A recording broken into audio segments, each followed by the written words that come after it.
پێنج ساڵ لەمەوە بەرپاسەوانێکی مەڵبەندی هەولێری کۆمەڵی ئیسلامی لە کاتی ئەرک و فەرماندا بە شێوەیەکی دڕندانە لەلایەن 4 کەسی مافیا ئاساوە شەهید کراو تا ئێستاش دوان لەو تاوانبارانە دەستگیر نەکراون.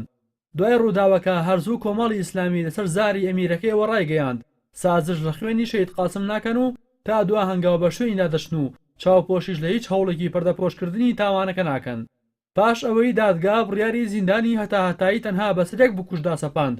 تیمی پارێزەرانی شەهید قاسم پێداچوونەوەیان بۆ بڕیارەکە کردەوە و سەرنجام دادگای باڵای تاوانەکانی هەولێر بڕیارەکەی گۆڕی و سزای لە سێدارەدانی بەسەر هەر 4 تۆمەتبارەکەدا سەپاند.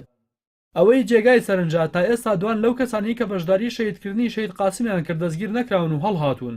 ئەمەش پرسیاری لەسەر هێزە ئەمنیەکان دروست کردووە.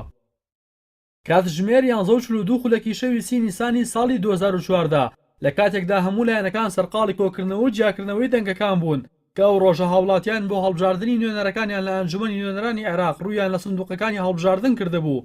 بەڵام 4 کەس لە نێوجەرگەی پایتەختی هەرێمی کوردستان بە شێوەیەکی دڕندانە پەلاماری محەممەد عەزیز پاسەوانی بارگای مەڵبەندی سێی هەولێری کۆمەڵی ئیسلامیاندا و تیرۆریان کرد.